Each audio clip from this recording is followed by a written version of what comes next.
libero per... Qui Parlamento, l'attualità politica dalla viva voce di deputati e senatori.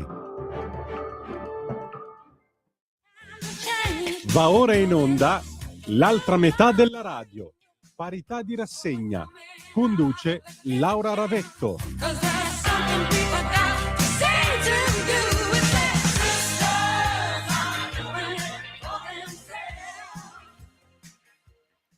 Buongiorno, a voi la linea. Buongiorno a te, cara Natalia, amici e amici miei, ma non dell'avventura, buon pomeriggio, siete sulle magiche onde di Radio Libertà, questa è l'altra metà della radio, io sono Antonino Danna e lei è la nostra padrona di casa, Laura Ravetto. Buon pomeriggio, Laura. Buon pomeriggio a tutti. Allora, ricordiamo ai nostri ascoltatori, come sempre, date il sangue perché in ospedale serve sempre. Secondo appello, radiolibertà.net, il nostro bellissimo giornale online, e il telefono è aperto allo 0292947222 da adesso, oppure se volete ci potete mandare qualche zappa o WhatsApp al 340 670 9659. Cara Laura, ben trovata. Io direi che siccome l'orologio oggi ci corre appresso, possiamo cominciare, come vuoi tu. Sì, perché alle 14.45 mi devo disconnettere perché noi abbiamo il comitato pareri in commissione.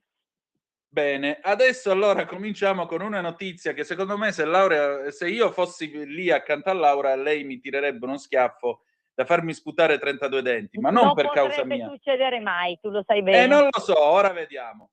Allora, da Libero di stamattina, quindi io non c'entro niente.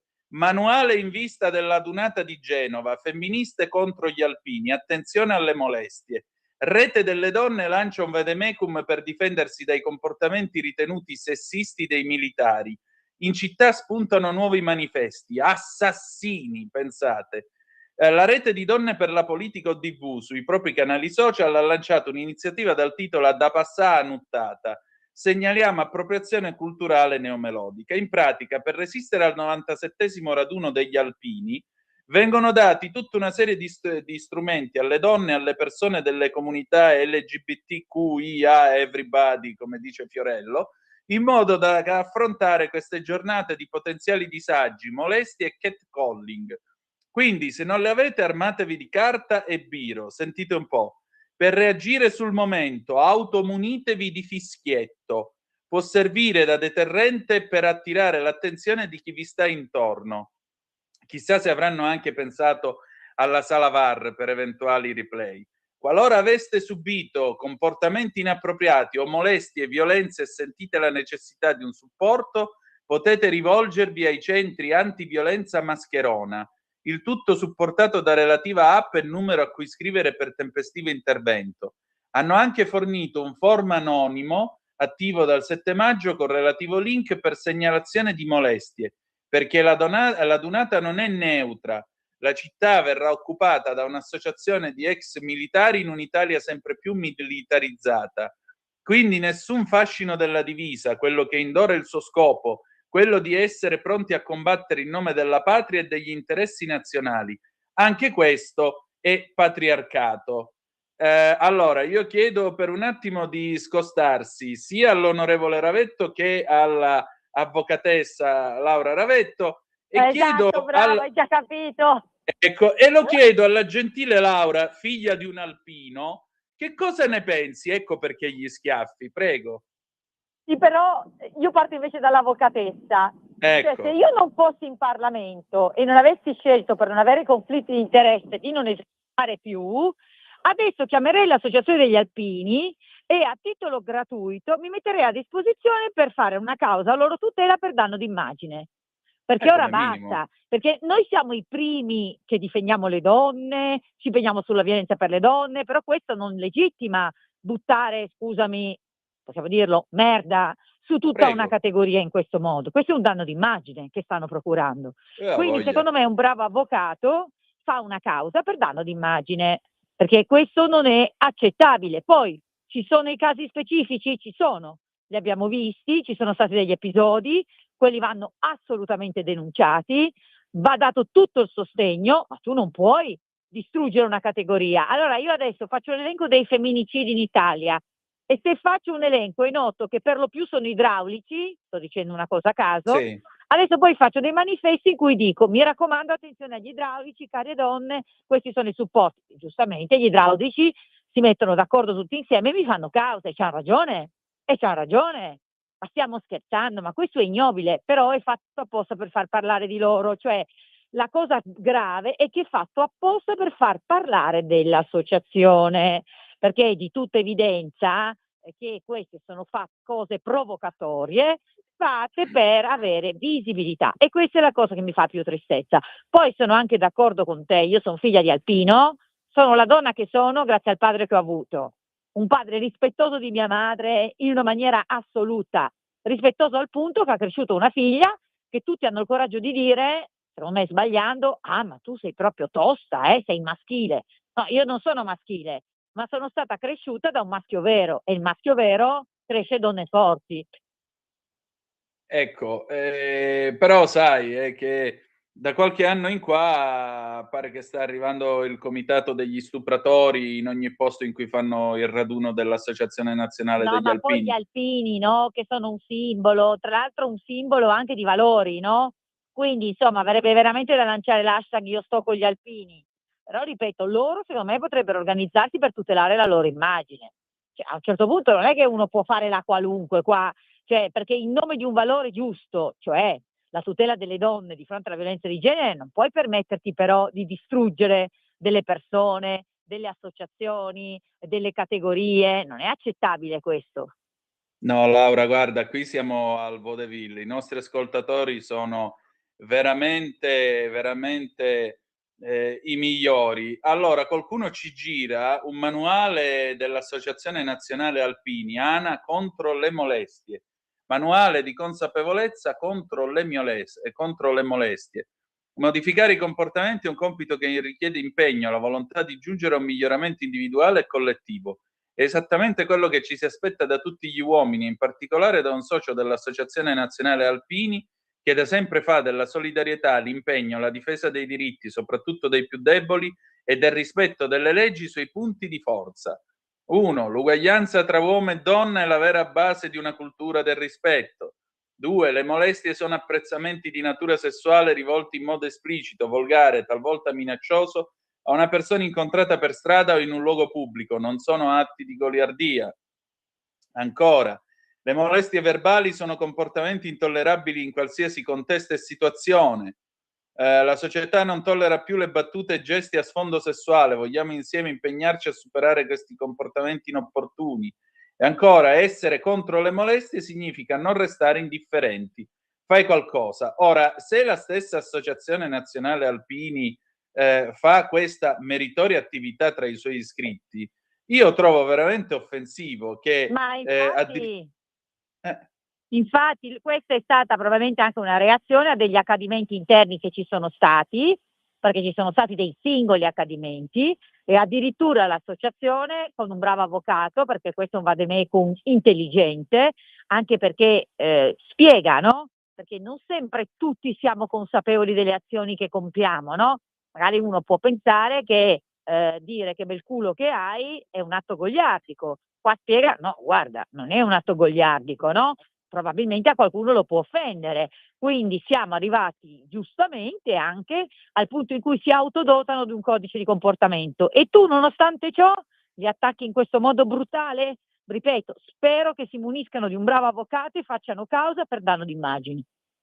detto ciò, tra l'altro c'è Lisetta al telefono, Laura, tra poco la prendiamo. Vai, vai. Ciao Lisetta. Un'ultima cosa, io ringrazio Carlina che ci ha mandato il manuale appunto dell'Associazione Nazionale Alpini. Vorrei Grazie. sommessamente ricordare che quando succede un'alluvione, un terremoto, una sciagura così, i primi che smuovono il culo e vanno a scavare, se del caso a mani nude, in mezzo ai rottami, sono o gli alpini o gli iscritti all'Associazione Nazionale Alpini, cioè ex alpini, se permettete. Non ho altro da aggiungere, vostro onore. Lisetta, buon pomeriggio. Sì, buongiorno a tutti e due, o meglio anche a tutti Ciao, gli ascoltatori, naturalmente. Buongiorno. Allora, io Buongiorno. cambio argomento, se non vi dispiace vorrei parlare sullo spaccio di droga. Prego. E allora, quasi ogni giorno, io leggo perché vado in biblioteca, le notizie di stampa ci informano su operazioni più o meno eclatanti in ordine, dico io, al deprecabile fenomeno del traffico di droga. Raramente, tuttavia, si registrano considerazioni, secondo me, sul fenomeno che sta alla base, cioè vale a dire la irrefrenabile domanda, una rete di produzione e commercializzazione così capillare e diffusa, insistente, secondo me, ed inattaccabile, e non potrebbe infatti esistere se non fosse alimentata da una domanda altrettanto diffusa. E a questo punto non possiamo non ricorrere con la memoria ai tempi, e così vi faccio ricordare, in cui si assisteva alle battaglie per la sua liberalizzazione condotte da Marco Pannella, ai tempi in cui si indicava la città di Amsterdam come il paradiso terrestre in cui ci si poteva drogare liberamente. E allora la Lisetta ha pensato, e così noi oggi abbiamo una società, ragazzi, nella quale si trovano tracce di cocaina persino nelle condotte di scarico delle grandi città. Un degrado sociale, dico io, con gli spacciatori stazionanti davanti alle scuole e con la contemporanea convinzione di qualche milione di nostri evoluti concittadini che secondo loro ritengono che aumentare le loro capacità, cioè prestazioni nel lavoro, nel sesso, nello studio o nel più immediato bisogno di svago sia un diritto. A quando una forte azione, dico io, pubblicitaria, pedagogica e perché no, anche politica, e sottolineo anche politica, insistentemente informativa su questo fenomeno, analizzato dalla parte di una domanda, secondo me che andando di questo passo non potrà che tendere ad aumentare. Tutto qua, io vi saluto e buona settimana da Lisetta. Grazie Laura. Sì, grazie Lisetta, tutto giustissimo, fammi passare anche una... Stesso dubito, non credo che l'utilizzo delle droghe aiuti il sesso, passami la battuta. Detto questo, gravissimo, d'accordo su ogni singola parola che hai detto, fiera di far parte del centrodestra, che è l'unica coalizione che su questo ha una posizione netta, non cede alle solite vulgate, anche diciamo seduttive, no? Di quelli che ti dicono ma no, liberalizziamo almeno la cannabis perché così leviamo il business alla criminalità organizzata, tutte queste argomentazioni che poi vengono tranquillamente smontate, perché non è che tu leveresti il business nel momento in cui te legalizzi la cannabis, banalmente la criminalità organizzata continuerebbe a distribuirla ad un prezzo inferiore, quindi voglio dire non è questo il tema vero è che dove è stata liberalizzata la droga, appunto l'Olanda, come diceva Lisetta, fatevi un giro voi per Amsterdam dopo mezzanotte e sentite i suoni delle autoambulanze che girano e chi le paga quelle autoambulanze non le so, ma in Italia le pagheremo noi, per tutti quei pirla che si sono fatti le fette di torta alla marijuana, poi si sentono male, devono essere ricoverati. Quindi qua c'è un tema di sostenibilità dal punto di vista sociale e valoriale, ma anche sostenibilità economica. Io non ho nessuna voglia di dover pagare l'ospedale ai coglioni, scusami, che si drogano. Non ho proprio nessuna intenzione. Si paga con le tasse di tutti, non lo pago per i pirla che si drogano. Sono pienamente d'accordo, pienamente d'accordo. La cosa che più mi dà fastidio è che molto spesso questi qui poi incannati o drogati prendono una macchina e stirano giù un povero innocente. E a me questa roba dà veramente la rabbia più feroce e più furibonda, perché accanto alla droga ci sono anche quelli che si ubriacano come spugne nel weekend, si mettono al volante e l'automobile diventa un'arma. Io ci ho perso un amico 20 anni fa, lo voglio salutare, lo voglio ricordare, si chiamava Nicola Romanelli, lo chiamavamo tutti Elvis perché aveva il ciuffo alla Elvis. Lui aveva 30 anni quando è morto, si era laureato e aveva cominciato da poco a fare l'avvocato, figlio di una famiglia di buona gente che lavorava senza grilli per la testa. Bene, il suo errore è stato attraversare sulle strisce un sabato notte. Un tizio arrivò con una macchina tedesca tutta birra e lo stirò. 30 anni. 30 anni. Chi la pagherà questa vita? e quando gli fecero il palloncino si scoprì che era ciucco. Ora, io capisco tutte le per esigenze. Fortuna adesso nessuno ripagherà mai una tragedia di questo tipo, ma anche qui sono fiera di far parte di una coalizione che ha potenziato l'omicidio stradale, che già era stato previsto come reato, ma è stato potenziato. In particolare il ministro Salvini è stato ancora più feroce nei confronti di chi viene Esatto. beccato ubriaco o chi viene, ancora a maggior ragione, chi è drogato.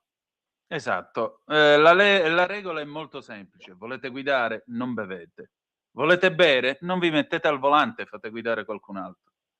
Ma non potete giocare con la vita degli altri in questo modo. E lo stesso è con le droghe. Non ho altro da dire. Mando un abbraccio grande a Elvis, che probabilmente vedendomi oggi mi prenderebbe sontuosamente in giro, come era solito fare da vivo, ma sicuramente sarebbe una bella giornata assieme. Con lui ci si divertiva sempre. Ok. Allora, noi andiamo avanti con la seconda notizia di quest'oggi. Intanto sono le 14:23 minuti e 37 secondi, 029294 7222 se volete essere dei nostri. La seconda notizia, se la prima poteva, diciamo così, servire da riscaldamento, ora qua entriamo veramente nel dramma, perché questa arriva da Il Giorno, edizione di Varese e Legnano. Anatomia di una folle persecuzione, pedinata per anni dallo sconosciuto. Voglio cambiare lavoro e quartiere. L'inizio dell'incubo nel 2023, 2 anni di maternità e la ricomparsa dell'uomo nel tragitto casa-lavoro. Ieri notte la chiamata disperata di Ghisa e con me in metropolitana, arrestato per atti persecutori. Sentite un po' cosa scrive il collega Nicola Palma. I due non si conoscono né si sono rivolti la parola in precedenza, eppure da un giorno all'altro e senza spiegazione plausibile quella presenza è diventata una spiacevole costante nella vita di una trentenne. In più occasioni mi fissava e mi seguiva. Stacco temporale. La donna partorisce e resta in maternità circa 2 anni. Poi torna al lavoro, ma l'uomo è di nuovo lì, a tormentarne gli spostamenti. In metro, alla fermata del tram, per strada. Un incubo che sembra non voler scomparire, un'ossessione senza un motivo apparente.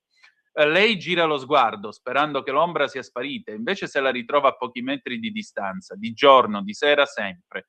Fino all'altra notte, quando, esasperata e impaurita, chiama la centrale operativa della polizia locale per dare l'allarme.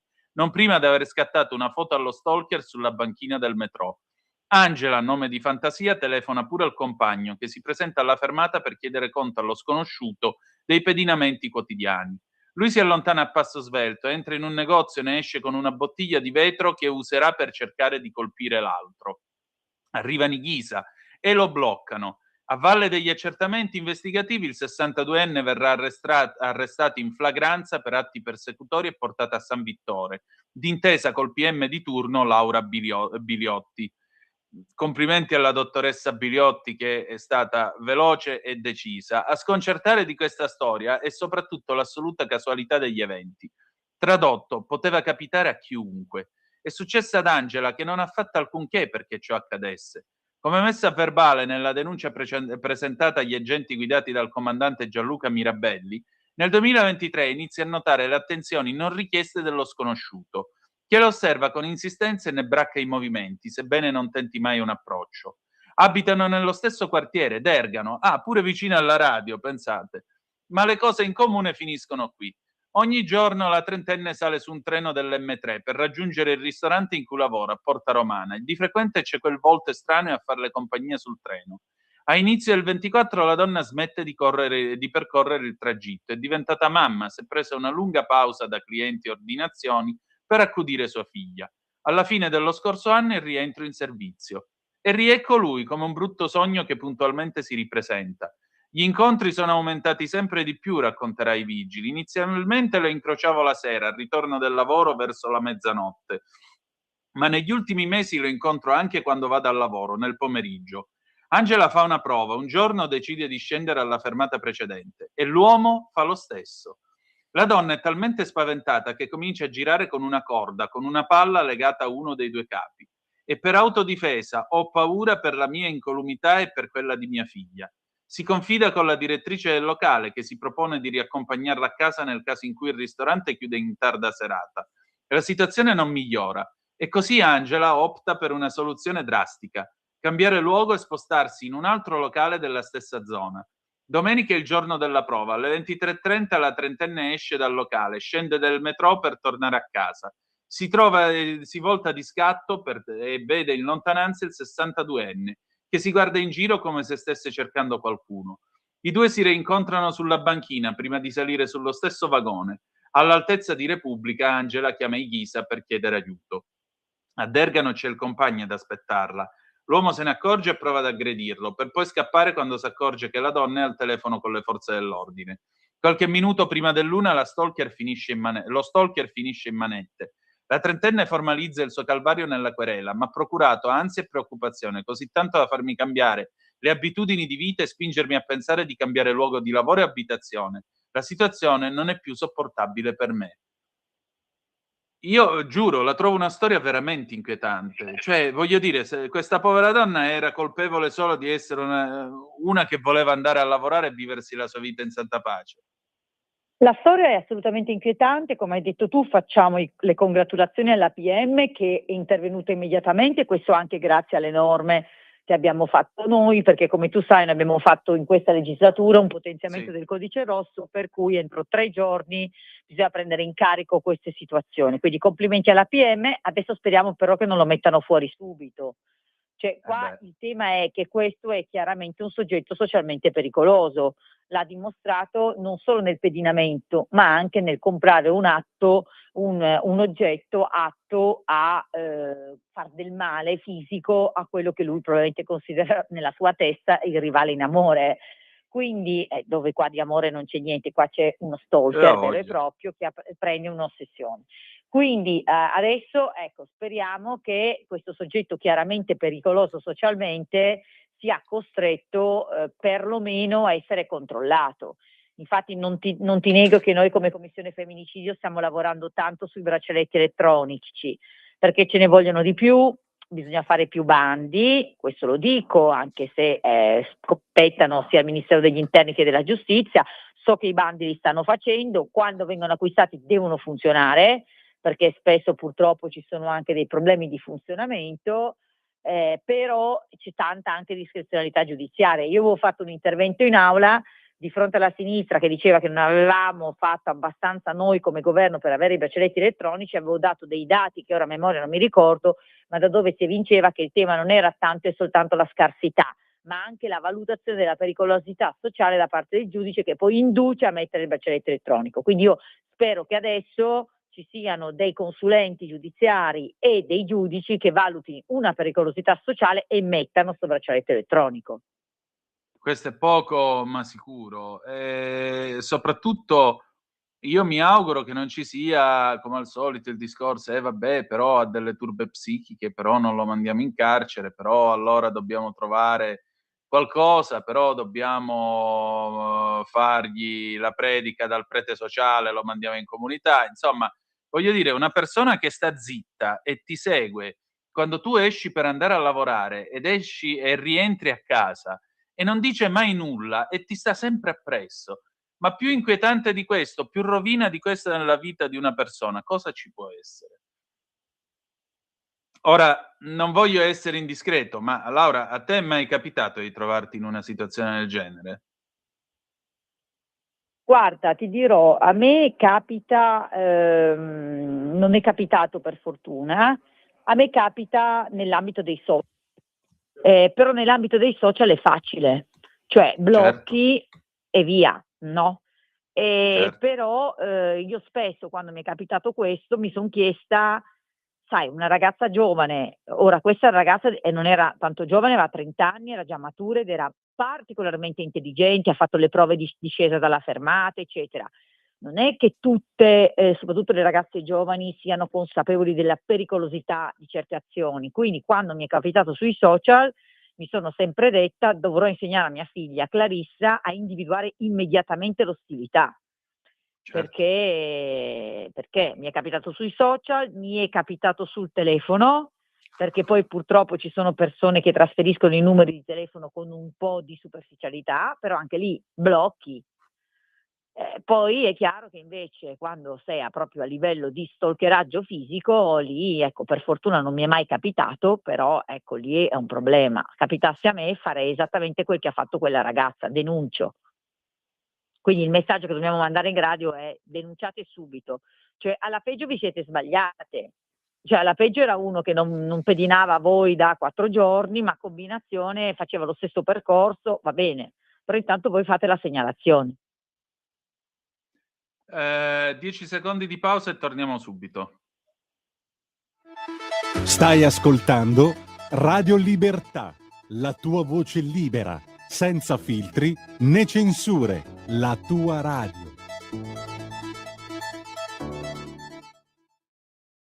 Lo amiamo perché ci offre sempre le cose più buone e naturali. Linea Alberto Acerbis. Anche tu da qualche tempo hai quei fastidiosi dolori alle spalle, alle ginocchia, ai gomiti, alle anche e il tuo medico le ha classificate come artrosi?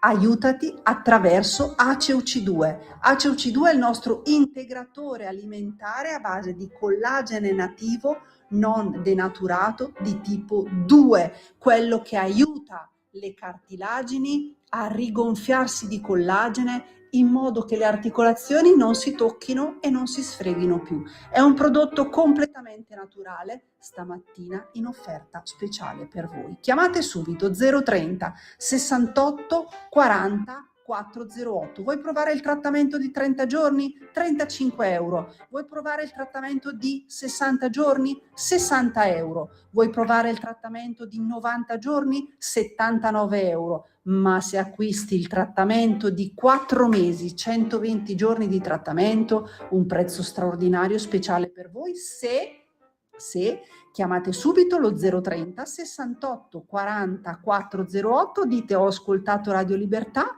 avete prezzo straordinario, trasporto gratuito e anche uno splendido omaggio. Solo ed esclusivamente adesso se chiamate subito lo 030 68 40 408. Di nuovo a voi la linea. Grazie ancora Natalia, questa è sempre l'altra metà della radio, Laura Ravetta, Antonino Danna al microfono con voi, le 14, 34 minuti e 54 secondi, sempre sulle magiche onde di Radio Libertà. E allora, cara Laura, noi andiamo avanti con il Messaggero, segnatamente la pagina Il Dorso di Teramo, truffa del finto nipote, 85enne derubata, arrestati 2 uomini. Aveva consegnato a uno sconosciuto i contanti oltre a gioielli e fedi. È stata la nipote a chiamare il 112 una volta arrivata a casa della zia. È successo ad Alba Adriatica, dove si è lasciata convincere a consegnare nelle mani di uno sconosciuto tutti i soldi contanti che aveva in casa, oltre ai gioielli a cui tanto teneva, perché c'erano pure 2 fedi nuziali. Ma lo ha fatto senza esitazione, perché convinta che tutto questo sarebbe servito per aiutare il nipote in difficoltà. L'ennesima truffa a un'anziana 85enne di Alba Adriatica, commessa sabato scorso e finita stavolta con l'arresto in flagranza di 2 malviventi. Un 18enne e un 55enne, entrambi campani, arrivati in Abruzzo con un'auto presa a noleggio.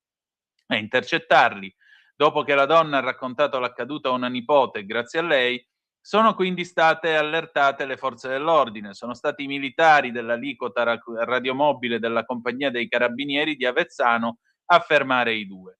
I 2 sono stati fermati nell'arco di un paio d'ore dal fatto, quando ormai con l'auto a noleggio si erano già allontanati dalla provincia di Teramo e, presa l'autostrada per l'Aquila, pensavano probabilmente di averla fatta franca. Ma così non è andata. L'anziana vittima nel corso della telefonata aveva ricevuto l'anziana vittima nel corso della mattinata aveva ricevuto una telefonata da un giovane che, spacciandosi per suo nipote, le aveva detto di aver assoluto bisogno di soldi per far fronte con urgenza a una complessa vicenda. Subito dopo averla messa in soggezione con la telefonata del finto nipote, uno dei 2 si è presentato a casa della pensionata per farsi consegnare il denaro, circa 300 euro, e diversi gioielli in oro. Dopo averle detto però che quei soldi non erano sufficienti, l'uomo le ha sfilato dal dito anche 2 fedi nuziali. A chiamare il 112 è stata la nipote dell'85enne che è arrivata poco dopo a casa della zia e ha subito intuito si fosse trattato di una truffa. Fondamentale è stata anche la descrizione fornita dall'anziana dell'uomo al quale aveva consegnato soldi e oro, poi fuggita a bordo di un'auto guidata da qualcuno rimasto all'esterno dell'abitazione a far da palo. A quel punto quindi sono state subito acquisite e visionate anche le immagini delle telecamere di sorveglianza della zona che hanno permesso di identificare la targa dell'automobile.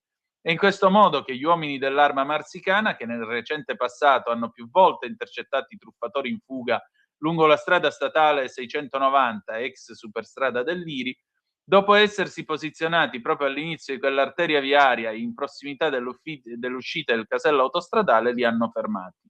Quando poi è scattata la perquisizione personale della vettura, in pochi istanti i carabinieri hanno recuperato l'intera furtiva. Ecco, ancora una volta i nostri anziani. Come si fa a difendere questi poveri anziani? Veramente. Qua c'è stata la nipote che ha avuto la prontezza di intervenire, altrimenti sarebbe stato un colpo ben riuscito. Allora, io ho due cose da dire su questo. Uno, che Sì. anche in questo sono molto orgogliosa di far parte di un centrodestra che ha fatto delle norme specifiche sulle truffe agli anziani con queste modalità, e voglio pensare che anche questa truffa sventata sia in qualche modo l'effetto già delle norme che abbiamo attuato, oltre alla bravura della signora in questione. Poi ti voglio anche dire, tu prima mi hai chiesto se ho avuto esperienze dirette Sì. dello stalker per strada, e ti dico di no, ma se mi avessi chiesto se avevo avuto esperienze dirette di queste truffe, ti dico di sì. Allora, io ho preso un treno l'anno scorso con mia figlia Clarissa, e mentre ero in viaggio, perché sai, viaggio spesso in treno come sai, Certo. una persona ha chiamato mio padre, che è anziano perché ha 81 anni, ma per fortuna è molto sveglio, e gli ha detto, cosa incredibile, no? Come coincidenza se vogliamo, che sua figlia aveva avuto un gravissimo incidente in treno, che stavano intervenendo con i vigili del fuoco, la polizia stradale, e che era necessario che lui inviasse immediatamente dei soldi, perché altrimenti non potevano procedere con la trasfusione di sangue urgente che mi dovevano fare. Mio padre ha riattaccato, ha chiamato me, che grazie a Dio ero sul treno ma non ero in galleria, quindi non è che non prendesse, e quindi ha detto: Laura, ma stai bene? Ho detto: certo, sto benissimo, perché? E mi ha raccontato il fatto, così che quando sono arrivata siamo andati subito a fare la denuncia ai carabinieri, i quali ci hanno spiegato che c'erano queste organizzazioni, pare appunto radicate in Campania, che facevano questo tipo di truffe, su cui loro stavano già procedendo con indagini, e quindi ci hanno ringraziato della segnalazione. Però ecco, io ho pensato due cose. Una, mio padre ha 81 anni ed è sveglio, ma se fosse stato poco sveglio, nella migliore delle ipotesi gli mandava i soldi, nella peggiore si prendeva un altro infarto, e poiché se ne è già fatti Sicuro. 1,5, la cosa non mi faceva contenta. Cioè, la criminalità di figli di buona donna o buon uomo, perché sennò facciamo il patriarcato anche qui, ci direbbero, e che mettono a rischio la vita stessa di questi anziani. Qua non è solo una truffa, qua è essere senza scrupoli, perché una madre, una donna di 85 anni che chiami e dici che è successo qualcosa a sua figlia o suo figlio, la sua nipotina, può prendersi un coccolone. Quindi benissimo la norma che abbiamo fatto, e grazie, un plauso alle forze dell'ordine. Laura, so che tu hai ancora pochi minuti, quindi passiamo subito alla good news di quest'oggi. La good news di oggi arriva da Il Mattino di Napoli. La sanità e la ricerca, cancro al seno, lo studio, dalle mappe dei geni le terapie più efficaci. Asse tra esperti di Harvard e dell'Istituto Pascale sulle nuove frontiere contro il tumore. A Ravello, meeting tra scienziati, De Laurentiis, decisive le cure mirate. Alla Gulf of Naples Breast Cancer Conference, assise scientifica internazionale che si è aperta ieri a Ravello, esperti da Harvard insieme a clinici e ricercatori dell'Istituto Pascale di Napoli presentano un nuovo studio che mira ad anticipare la risposta della singola paziente e del singolo tumore alle nuove cure, assumendo come bussola molecolare mappe genomiche e biopsie liquide. Si parte dai farmaci intelligenti, che sono oggi una realtà, ma resta da sciogliere un nodo irrisolto: capire per chi queste cure funzionano davvero. E è da questa domanda che parte la prima edizione del congresso internazionale, inaugurato ieri a Ravello, all'Auditorium Oscar Niemeyer, con oncologi provenienti dal Dana-Farber Cancer Institute e dai principali centri italiani ed europei, tra cui il Pascale di Napoli, rappresentato da Michelino De Laurentiis, direttore del Dipartimento di Oncologia Senologica e Toraco-Polmonare dell'IRCCS Fondazione Pascale, e Principal Investigator di questo progetto finanziato dal Ministero della Salute. La vera rivoluzione, dice il dottor Pascale, è dunque non tanto avere nuove terapie, ma capire prima chi ne trarrà beneficio. Il progetto, condotto dal Pascale, punta dunque a decifrare in anticipo la risposta al trattamento nel tumore al seno in fase iniziale, anche quando si usa l'immunoterapia. Una predizione che avviene su 2 livelli, esplorando il tumore, analizzando le cellule tumorali o le sue impronte circolanti nel torrente sanguigno. Da un lato c'è la trascrittomica spaziale, una tecnologia innovativa capace di disegnare una minuziosa mappa dell'attività genica e degli RNA che nella cellula traducono l'informazione dei geni in proteine, indicando la posizione esatta dei segnali informazionali che provengono dal tessuto tumorale. Dall'altro i fari sono puntati sugli esosomi, cioè le minuscole vescicole extracellulari che agiscono come messaggeri intercellulari trasportando proteine, lipidi, materiale genetico e dunque informazione che si può rilevare anche nel sangue, intercettabili con un prelievo. L'obiettivo è chiaro: seguire le tracce del tumore, accendere i fari su tutti i cambiamenti nel tempo, osservare cosa e come cambia sotto la pressione selettiva dei farmaci. Insomma, ogni tanto una buona notizia. Bellissima, e con questa buona notizia vi ringrazio e vi saluto e corro in commissione. Grazie Antonino e grazie a tutti, anche a Lisetta, a tutti quelli che ci ascoltano. Allora, grazie a te cara Laura, buon lavoro, e noi chiudiamo allora la nostra trasmissione. Ci vogliamo salutare qui con una bella canzone. Abbiamo Bill Withers, Lovely Day del 1977. Io vi ringrazio, ci ritroviamo alle 18:15 sempre qui su Radio Libertà, perché va in onda Zoom, il drive time in mezzo ai fatti, 18:35 con noi Claudio Borghi Aquilini. L'ho già sentito, è molto caldo e pronto per questa sera, per Scuola di Magia. A più tardi, grazie ancora.